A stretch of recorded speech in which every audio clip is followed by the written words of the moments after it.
Boys and girls, ladies and gentlemen, children of all ages. You know, you'd think after David Zaslav over at Warner Brothers canceled the Batgirl race swap nonsense garbage of a made-for-TV movie that ended up turning into nothing more than a tax write-off because a lot of people knew exactly what the direction of that movie was going. And, well, now after a lot of fan backlash, you'd hope that DC would have changed its tune on a few things. But, oh no, low, ladies and gentlemen, it is full steam ahead over there at DC with another erasure of redheads and continuing the race swap of our beautiful and beloved Barbara Gordon out there, and I still will never be able to figure out what Hollywood and a lot of the mainstream entertainment industry out there has against redheads. I guess it's because they're beautiful, they're gorgeous, they're absolutely amazing and wonderful, and they're just the right amount of crazy that the world simply can't handle them anymore. And of course, because of the destruction of all things in entertainment that are beautiful, wonderful, and fabulous, they continue going forward with this, and clearly David Zaslav's edict of not doing this kind of nonsense and getting rid of all this kind of garbage has not trickled down to the comics, because, ladies and gentlemen, from our dear sweet friends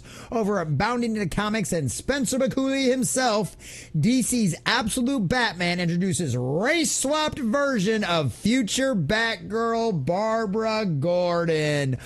Oh, color us shocked there, ladies and gentlemen, and it's full steam ahead. And if you're just here for the movies and for all of that kind of stuff going on, just remember that all of this kind of nonsense, all of these kind of changes, all of this kind of agenda-driven stuff started in the comics before it ever permeated the television shows and movies out there. This is something that has been going on for a very long time, and it could be a precursor to what the future of DC holds. So, ladies and gentlemen, we're going to check out this article from Bounding into Comics, getting all of the juicy details. But before we do, if you do enjoy our content, hit that like button, share it with all your friends, and subscribe or follow if you have not already, boys and girls, because we are grinding, we are growing, and I could not do that without every single one of you. Also, leave us a comment in the section down below. Does it surprise you in any way, shape, or form that they are doing this once again? And do you think this will be a version of Barbara Gordon that they will try to push forward in the James Gunn version of the DCU? Let us know what you think about all that in the comment section down below. Plus, it helps with the algorithm. All right, so from Spencer McCooley over at Bounding into Comics. In the latest case of a redhead race swapping, DC's Absolute Batman #1 has revealed that the Absolute Universe's incarnation of the original Batgirl, Barbara Gordon, has a much darker complexion than her original Earth Zero counterpart. Oh, yes, of course. And I can already hear the arguments. I can already hear the comments. I can already hear all the weirdos out there to fit out. Well, it's an alternate version. It's not the mainline universe. Yada, yada, yada. Why are you getting so upset by this? Because we've seen them do this kind of nonsense in the quote-unquote mainline universes before, when nobody says anything about it and nobody points this kind of stuff out in these alternate versions. And yeah, considering all the alternate versions we're currently getting out of the DCU, would it surprise anybody that will get this? I mean, come on. Barbara Gordon, gorgeous, green eyes, red hair. I mean, why would you want to not try to emulate that as best you possibly could? Oh, that's right. Hollywood hates. Well, that's right. The woke absolutely hate redheads for some reason. So the first official entry into the publisher's new universe, the Scott Snyder spin, and a bunch of other people I don't care, Absolute Batman #1 presents readers with their first look at the setting's familiar yet far more desolate take on the DC's catalog of costumed heroes and villains, as brought into existence the courtesy of Darkseid's manipulation. Given it focused on the Caped Crusader, it should come as no surprise as the introductions begin with the residents of Gotham, such as Waylon Jones, who in the universe is not mutated into Killer Croc and instead attempts to make a living as a slightly shady but good-natured entrepreneur. Alfred Pennyworth is still serving as a special military operative rather than the Wayne's butler. As you can see, there's a lot of changes. Of course, Bruce Wayne himself, who rather than having access to a vast fortune with built his fun mission, instead builds all of his own tools and with whatever he has at hand, and is also built like an absolute brick shithouse. Yeah, dude's freaking huge and jacked in this. Obviously, a very, very different and new take on the Batman. However, outside of Bruce's physique, Gotham's most notable residents share a stark physical resemblance to their namesake, except for the aforementioned girl who would be Batgirl.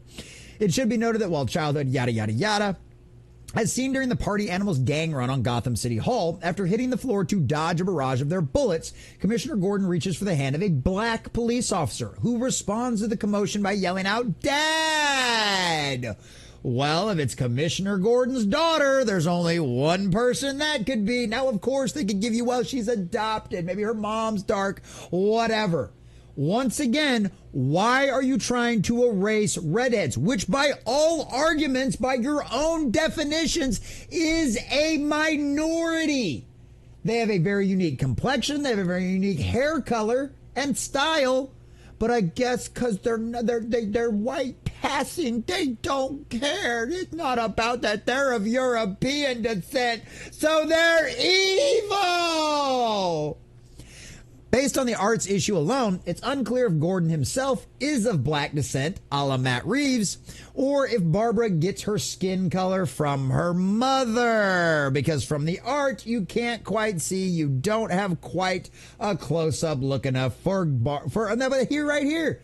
There you go. Barbara, just get everyone out of here now. That's right. Daddy looks awful white, so maybe she's mulatto. Maybe. Whatever. I don't care. I'm of mixed race descent. I think the majority of us are at this point in one version or another. But at the end of the day, once again, why are they trying to destroy redheads? I've got an issue for this. Of course, as Bat fans already know, this new aspect of Barbara's identity marks a stark deviation from her usual comic book depiction as a white redhead. Notably, this is not the first time Barbara has been race swapped by DC. Color us shocked there. Just another day ending in Y.